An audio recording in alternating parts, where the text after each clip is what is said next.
kung gusto nyo ng matibay na basketball shoes. Curry shoes, mabibili lamang sa halagang 2,100 pesos. I-click lamang ang link sa comment section. Hindi natutuwa si LeBron James sa preseason schedule ng Los Angeles Lakers. Bagamat 5 sa 6 na laro nila ay manageable, ang mabilis na biyahe ngayong linggo mula Southern California papuntang Milwaukee ang tila ikinainis niya. Nag-post si James sa social media noong Miyerkules ng umaga bago ang halos 4 na oras na flight ng team mula Los Angeles patungong Milwaukee para sa isang preseason game laban sa Bucks sa Huwebes. Maari bang may magpaliwanag sa akin kung bakit kami sasakay sa eroplano at pupunta ng Milwaukee para lang sa isang preseason game? Isinulat ni James bago idagdag na nagulat siya sa sarili niya na sumakay pa nga siya ng eroplano. Syempre, hindi na iwasang mag-reply ang Bucks. Una sa lahat, hindi naman parang pangkaraniwang flight ang sinasakyan ni James at ng Lakers. Sila ay nasa chartered team flight na direktang pupunta sa Milwaukee na ginagawang kasing komportable hanggat maaari ang halos 1,750 miles na biyahe. Pangalawa, hindi naman ang Lakers lang ang naglalakbay para sa preseason games. Ang Bucks, halimbawa, ay galing sa Detroit para sa isang preseason game at pupunta rin sila sa Dallas para sa isang laro laban sa Mavericks sa susunod na linggo. Ang Boston Celtics na nanalo ng NBA title noong nakaraang season ay lumipad pa sa Abu Dhabi para sa 2 preseason games laban sa Denver Nuggets nitong Oktubre. Ito ay isang biyahe na halos 6,700 miles ang layo. Maglalakbay din ang Celtics papuntang Toronto para sa isang laro laban sa Raptors sa susunod na linggo. Wala rin sa kontrol ng NBA ang preseason schedule ng mga team. Ang Lakers ang gumawa ng sarili nilang schedule at walang minimum na dami ng laro na kailangan. Ang mga team ay pinapayagang maglaro ng hanggang 6. Naglalakbay ang Lakers sa Milwaukee bilang bahagi ng home and home preseason series matapos maglaro ang Bucks sa Los Angeles noong Oktubre ng nakaraang taon. Pero sa depensa ni James, lahat ng 6 na preseason games ng Lakers ay hindi gaganapin sa Crypto Arena na kasalukuyang sumasailalim sa renovation. Naapektuhan din nito ang NHL's Los Angeles Kings na magbubukas ng regular season nila sa 7 magkasunod na laro. Binuksan ng Lakers ang kanilang preseason sa 2 laro sa Palm Desert na halos 2 oras ang layo sa silangan ng downtown Los Angeles. Pagbalik nila mula sa laro sa Fiserv Forum, tatapusin nila ang preseason sa isang laro laban sa Golden State Warriors sa Las Vegas, isang laro laban sa Phoenix Suns, at isang huling laro laban muli sa Warriors sa San Francisco. Hindi ideal ang preseason namin, sabi ng coach ng Lakers na si JJ Redick noong Tuesday tungkol sa kanilang travel schedule ayon sa ESPN. Kaya kahit hindi man gusto ni James ang kanilang biyahe sa Milwaukee, hindi ito labas sa karaniwan. Ang Lakers ay opisyal na magbubukas ng kanilang season sa Oktubre 22 sa Crypto Arena. Ito ang ika-22 season ni James sa liga na magtatay sa all-time record at ito rin ang kanyang unang season na makakasama ang kanyang anak na si Bronny na pinili ng Lakers sa second round ng draft nung summer. Sila ang magiging unang mag-ama na maglalaro sa isang opisyal na NBA game kapag magkasama silang naglaro ngayong season.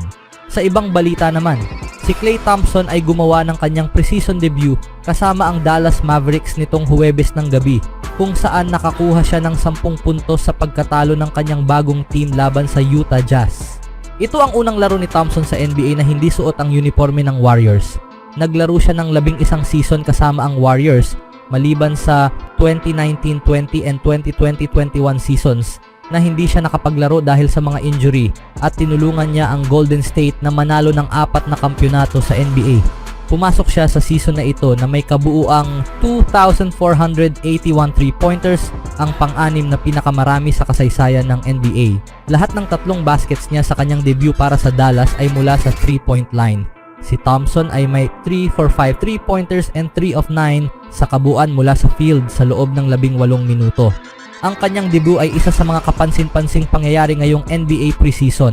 Kabilang dito ang debut ni Karl Anthony Towns na naglaro ng 2 beses para sa New York at si Chris Paul na unang naglaro para sa San Antonio noong Miyerkules. Sa Biyernes, inaasahan ding magde-debut si Paul George para sa Philadelphia. Si Thompson ay sumang-ayon na sumali sa Mavericks ngayong summer, isang transaksyong bahagi ng unang 16 trade sa kasaysayan ng NBA. Kasama rin sa trade na ito ang Golden State, Minnesota, Charlotte, Philadelphia at Denver. Inanunsyo na ng Warriors na ireretiro nila ang number 11 jersey ni Thompson. Sa Dallas, number 31 ang suot ni Thompson dahil ang number 11 jersey ng Mavericks ay suot ni Kyrie Irving.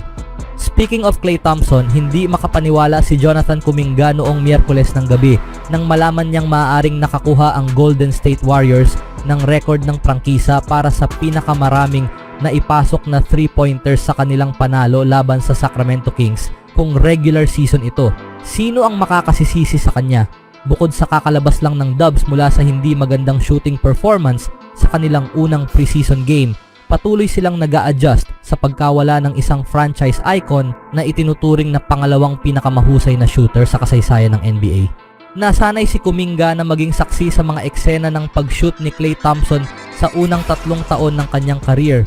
Isang madaling haka-haka sa pagpasok ng bagong season ay ang pag-asa ng Warriors sa long-range shooting ay mababawasan. Ngayong si Stephen Curry na lang ang natitirang splash brother habang si Thompson ay naglalaro na para sa Dallas Mavericks. Ang desisyon na gamitin si Kuminga, isang nagde-develop na long-range shooter bilang small forward kasama ang dalawang big men sa preseason, ay nagpapakita rin ng ganitong pagbabago.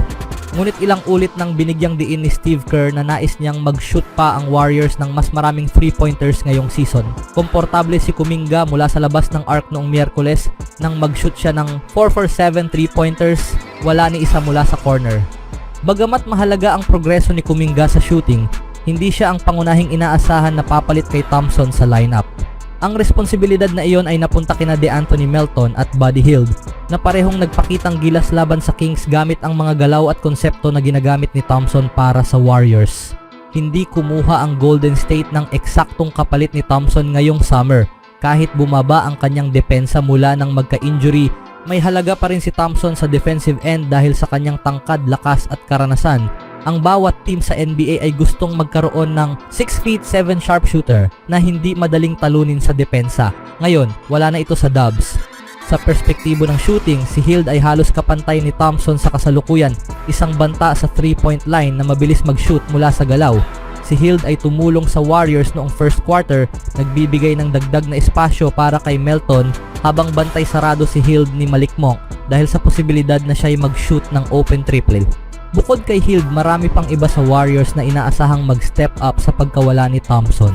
Si Melton ay nagmula sa isang season na naapektuhan ng back injury at handang lampasan ang kanyang career high na 5.6 3-point attempts per game. Mahihirapan kaming manalo ng maraming laro kung hindi kami mag-shoot ng maraming tres, ani ni Kerr pagkatapos ng laro. Kahit na wala si Klay, mas malalim ang shooting lineup namin ngayon.